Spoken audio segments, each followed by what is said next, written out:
ചർച്ചയിൽ രാഷ്ട്രീയ നിരീക്ഷകരായി Shri N P Chekkutty, doctor M N Karassery, doctor Fazal Gafoor എന്നിവരാണ്. ആദ്യം ഡോക്ടർ ഫസൽ ഗഫൂർ, സമസ്ത അധ്യക്ഷൻ ജിഫ്രി മുത്തുക്കോയ തങ്ങളെ അപമാനിച്ച സെക്രട്ടറി ഉമർ ഫൈസി മുക്കം ഇനി സെക്രട്ടറി സ്ഥാനത്ത് തുടരുമോ? സെക്രട്ടറി സ്ഥാനത്ത് ഇനി നിർത്തരുത് എന്നതാണ് ലീഗ് അനുകൂല വിഭാഗം ആവശ്യപ്പെടുന്നത്.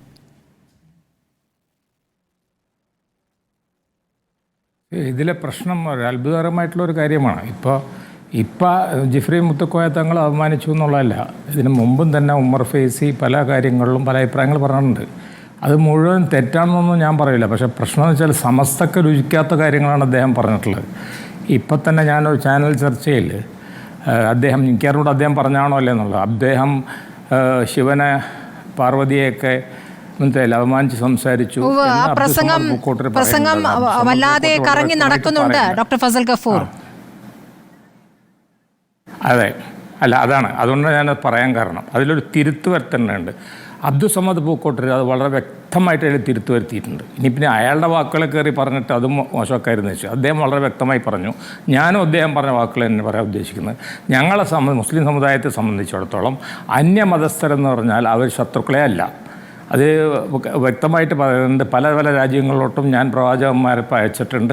ആ പ്രവാചകന്മാരുടെ മതങ്ങളുണ്ട്. പക്ഷെ അത് ഏതാണെന്നും ആരാണെന്നും നിങ്ങൾ അന്വേഷിക്കാൻ നോക്കണ്ട എന്നുള്ള മാത്രമല്ല, നിങ്ങൾക്ക് നിങ്ങളുടെ മതം, മറ്റുള്ളവരുടെ മതം എന്നുള്ളത് നമ്മൾ മക്കത്ത് മറ്റേ ഇതിന് പോകുമ്പോൾ, ഞാൻ അതിൻ്റെ വാക്കുകളിലേക്കൊന്നും ഇന്ന് പറയാനുള്ള ആവശ്യം നിങ്ങളെ കൺഫ്യൂസ് ചെയ്യാതിരിക്കാൻ വേണ്ടി, പക്ഷേ ബേസിക്കലി അത് നമ്മൾ ഹജ്ജിന് പോകുമ്പോഴും പറയുന്നൊരു വാക്കാണ്. അപ്പോൾ അതിൽ ഇത്തരത്തിലുള്ളൊരു വർത്തമാനം പറഞ്ഞു കഴിഞ്ഞാൽ മനസ്സിലായില്ലേ, അത് വലിയ വലിയ പ്രത്യാഘാതങ്ങളുണ്ട്. അപ്പോൾ അത് അബ്ദുസമദ് പൂക്കോട്ടൂർ വളരെ കറക്റ്റിന് അത് കണ്ടിച്ചിട്ടുണ്ട്. അപ്പോൾ അത് ഞാൻ എന്താ പറയുക, ഞാനത് പറയാൻ കാരണം, ഞാൻ മറ്റേ നമ്മുടെ ഉമർ ഫൈസിയുടെ ഒറിജിനൽ പ്രസംഗം കേട്ടിട്ടില്ല. അപ്പോൾ കേൾക്കാത്തതാണ്, ഞാൻ മറ്റേതാണ് കേട്ടത്. അബ്ദുസമദ് പൂക്കോട്ടൂർ പറഞ്ഞാണ് ഞാൻ കേട്ടിട്ടുള്ളത്. അപ്പോൾ ഒന്ന്. നമ്പർ 2, ഈ കാലി വിഷയത്തിൽ ഞാൻ ഓരോരുത്തരെ കോട്ട് ചെയ്യാം, കാരണം ഞാനൊരു മതപണ്ഡിതനല്ലാത്തതിനുമുണ്ട്. അപ്പോൾ അബ്ദുൽ ഹക്കീം അസൈറി ഉണ്ട്, അത് അദ്ദേഹമാണ് മറ്റേ കാന്തപുരത്തിൻ്റെ മകൻ. അദ്ദേഹം അതിൽ പറയുന്നത് എന്താണെന്ന് വെച്ചിട്ടുണ്ടെങ്കിൽ, അങ്ങനെ ഒരു ബിരുദം കൊടുക്കണമെന്നല്ല, മനസ്സിലായില്ലേ, ഒരു ബിരുദമല്ല എന്ന് പറഞ്ഞിട്ടുള്ള. ഇപ്പോൾ ആ ചോദിക്കും ഫൈസി ഇല്ലേ, മറ്റൊരുക്ക് മദനിയാണ്, അതായത് നമ്മുടെ മുജാഹിദുകൾക്ക് മദനി ഇല്ലേ എന്നൊക്കെ ചോദിക്കുക. അത് ആവശ്യമില്ല എന്ന് കാന്തപുരം വിഭാഗം തന്നെ പറയുന്നു. അതിൽ അടിസ്ഥാനപരമായിട്ടുള്ള അറിവുണ്ടെങ്കിൽ ഏത് മനുഷ്യനും ആവാം. അപ്പോൾ ഞങ്ങളുടെ പള്ളികളിലൊക്കെ അങ്ങനെയാണ്. ഏത് അറിവുള്ള മുസ്ലിമിനും ഇമാം നിൽക്കാം, അല്ല അദ്ദേഹത്തിന് കുതുബ നടത്താം, അല്ലെങ്കിൽ മറ്റേ നമ്മുടെ ഇത് എല്ലാ വിഭാഗത്തിലും എല്ലാ കാര്യത്തിലും. അപ്പോൾ അങ്ങനെ ഒരു തീർച്ചയായിട്ടുള്ളൊരു ഡിഗ്രി വേണമെന്നൊന്നുമില്ല. അതേസമയം ബഹാവുദ്ദീൻ നദ്വിക്ക് ഈജിപ്തിൽ നിന്നുള്ള മറ്റേ ഒരു അംഗീകാരമൊക്കെ ഉണ്ട്. അതുകൊണ്ട് അദ്ദേഹത്തെ ഇടക്കിടക്ക് നമ്മൾ പറയുമ്പോൾ പ്രൊഫസർ എന്നൊക്കെ പറയുന്നൊക്കെ, വലിയ ചാൻസലർ എന്നൊക്കെ പറയും. അപ്പോൾ ഇതിലെ പ്രശ്നം എന്താണെന്ന് വെച്ചിട്ടുണ്ടെങ്കിൽ, അപ്പോൾ അങ്ങനെ ഒരുപാട് വിഷയങ്ങളിങ്ങനെ നടന്നുകൊണ്ടിരിക്കുന്നുണ്ട്. മുനമ്പ് വിഷയത്തിൽ മനസ്സിലായില്ലേ, അബ്ദുസമദ് ലീഗും സമസ്തയും എടുത്തിട്ടുള്ളൊരു സ്റ്റാൻസ് ഉണ്ട്. ആ സ്റ്റാൻസ് എന്താണെന്ന് വെച്ചിട്ടുണ്ടെങ്കിൽ, മുനമ്പത്തെ ജനങ്ങളെ ഒരു തരത്തിലും നമ്മൾ ദ്രോഹിക്കുക, അവരെ പുറത്താക്കാനൊന്നും പാടില്ല. പക്ഷേ എന്ത് പറ്റി എന്ന് വെച്ചിട്ടുണ്ടെങ്കിൽ, ഇതിപ്പോൾ ഉമർ ഫൈസി മുക്കം മാത്രമല്ല, ET മുഹമ്മദ് ബഷീറും KM ഷാജിയും ഞാൻ ഇപ്പോൾ ഒരു എക്സാമ്പിൾ അവരെ ഞാൻ കുറ്റം പറഞ്ഞില്ല. ഞാൻ തന്നെ ഒറിജിനൽ ഡോക്യുമെൻ്റ് കണ്ടപ്പോൾ, ഞാൻ ഒറിജിനൽ ഡോക്യുമെൻ്റിൻ്റെ കയ്യിലുണ്ട്, പക്ഷേ ഞാൻ അയച്ചുതരാം. ആ ഒറിജിനൽ ഡോക്യുമെൻറ്റിന് വഖഫ് എന്നാണ് എഴുതിയിരുന്നത്. ഇപ്പോൾ ഒറിജിനൽ ഡോക്യുമെൻറ്റിന് വഖഫ് എന്ന് എഴുതി കഴിഞ്ഞിട്ടുണ്ട്, പിന്നെ നമുക്ക് മാറ്റി പറയാനൊന്നും പറ്റില്ല. അതിൽ മിസ്റ്റേക്ക് ഉണ്ട് എന്ന് പറയുന്നത്, അതായത് തിരിച്ചെടുക്കാമെന്നുള്ള, അതൊക്കെ വേറെ വിഷയം. പക്ഷേ കൊടുത്തിരിക്കുന്ന ഒറിജിനൽ ഡോക്യുമെൻറ്റിൽ അങ്ങനെയാണ്. അപ്പോൾ ഉമർ ഫൈസി പറയുന്നത് അങ്ങനെയൊന്നുമല്ല എന്ന് പറയുന്നു.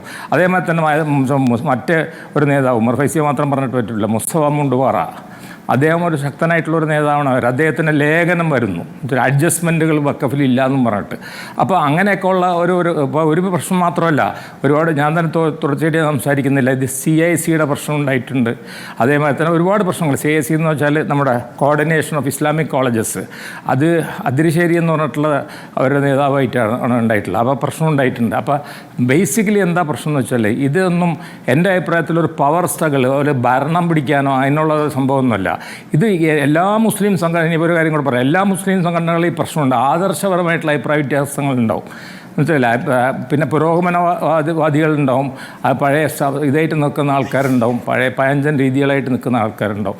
അപ്പോൾ അതിലൊക്കെ ഒരു സംഭവങ്ങളൊരു ഏറ്റുമുട്ടലുണ്ടാവും. അപ്പോൾ അതിൽ ഇപ്പോൾ ഒരു കാര്യം കൂടെ പറഞ്ഞുകൊണ്ട് ഞാൻ അവസാനിപ്പിക്കുക. ഇപ്പോൾ നമ്മൾ പ്രചരിപ്പിച്ചുകൊണ്ടിരിക്കുന്നത് എന്താ വെച്ചിട്ടുണ്ടെങ്കിൽ, ഇതിൽ CPM ഇടപെട്ടുകൊണ്ടിരിക്കുകയാണ്, CPMൻ്റെ കൈയുണ്ട്, അതുകൊണ്ടാണ് 2 ഗ്രൂപ്പായിട്ട് pro league and anti league എന്ന് പറഞ്ഞത്. പക്ഷേ അതിൻ്റെ എന്താ ഈ ഇതിൻ്റെ എന്താ പറയുക, ഗ്രൂപ്പിൻ്റെ വശങ്ങളൊക്കെ നമ്മൾ വളരെ വളരെ വ്യക്തമല്ല, ആരാരുടെ കൂടെയൊന്നും. അല്ല, അത് ലോക്സഭാ തെരഞ്ഞെടുപ്പ് വരെയും അങ്ങനെ തന്നെ ആയിരുന്നല്ലോ ഡോക്ടർ ഫസൽ ഗഫൂർ.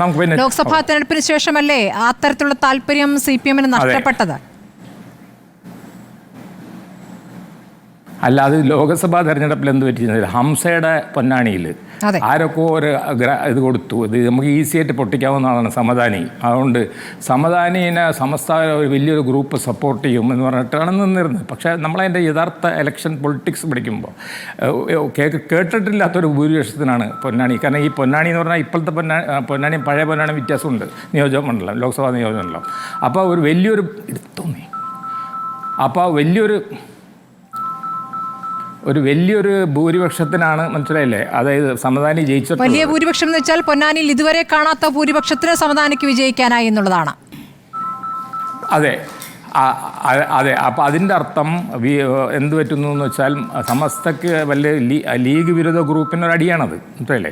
കാരണം വലിയൊരു എന്നെ തന്നെ നേരിട്ട് ഞാൻ ഹംസയെ കണ്ടപ്പോൾ ഹംസനോട് പറഞ്ഞിരുന്ന വലിയൊരു സപ്പോർട്ടുണ്ട് എന്നതുകൊണ്ട് നല്ല പ്രതീക്ഷയുണ്ട്. എന്തായാലും ഭൂരിപക്ഷം കുറക്കാനെങ്കിലും പറ്റും, ബഷീറിൻ്റെ ഭൂരിപക്ഷം കുറക്കാൻ പറ്റും എന്നൊക്കെയാണ്. അപ്പോൾ ചുരുക്കി പറഞ്ഞാൽ ഞാനത് കാണുന്നത് എങ്ങനെയാണെന്ന് വെച്ചിട്ടുണ്ടെങ്കിൽ ഒരുപാട് കാര്യങ്ങളുണ്ട് ഇതിൽ. മതപരമായ വിഷയങ്ങളുണ്ട്, രാഷ്ട്രീയമായിട്ടുള്ള വിഷയങ്ങളുണ്ട്, പിന്നെ വേറെ പല വിഷയങ്ങളും ഉണ്ട്. എന്നാൽ ഒരു അധികാരത്തിനുള്ളൊരു ഏറ്റുമുട്ടലല്ല അത് കാണുന്നത്. ഇപ്പം നിങ്ങൾ തെറ്റായിട്ടുള്ളൊരു ഇത് കൊണ്ടുവരുന്നത് ജിഫ്രി മുത്തുക്കോയ തങ്ങൾ വേഴ്സസ് പാണക്കാട് തങ്ങൾ അങ്ങനെയൊന്നുമല്ലത്. അങ്ങനെയല്ലല്ലോ. ഒരു സൈറ്റ് വളരെ കോംപ്ലിക്കേറ്റഡ് ആയിട്ടുള്ള ഇഷ്യൂ ഉണ്ട്. അപ്പോൾ ഇതെല്ലാം ബാക്കിയുള്ള പ്രശ്നം ശരി, അങ്ങനെ തുടങ്ങിയപ്പോൾ അങ്ങനെയാണ്, തുടങ്ങിയപ്പോൾ അങ്ങനെയായിരുന്നു. പക്ഷേ പിന്നെ അത് മാറി എന്നുള്ളതാണ്. ശരി ഡോക്ടർ ഫസൽ ഗഫൂർ, ഞാൻ ചർച്ചയിലെ 3 രാഷ്ട്രീയ നിരീക്ഷകരോടും വന്ന് അഭ്യർത്ഥിക്കുകയാണ്. സമസ്ത എന്നുള്ള വിഷയം അത്ര പരിചിതമായിരിക്കില്ല എല്ലാ പ്രേക്ഷകർക്കും. ഇപ്പോൾ ലീഗുമായി ബന്ധപ്പെട്ട് സമസ്ത ലീഗ് എന്ന് പറയുമ്പോൾ അതിൽ ലീഗിനെ ഏത് തരത്തിൽ ഇത് ബാധിക്കും അഥവാ ബാധിക്കുമോ എന്നുള്ളൊരു ചർച്ചയാണ് നമ്മൾ നടത്തുന്നത്. അപ്പോൾ കുറച്ചുകൂടി വ്യക്തതയോടുകൂടി ഈ കാര്യങ്ങളൊന്ന് വിശദീകരിച്ചാലേ പ്രേക്ഷകർക്ക് അത് ബോധ്യമാവുകയുള്ളൂ എന്നുള്ളത്.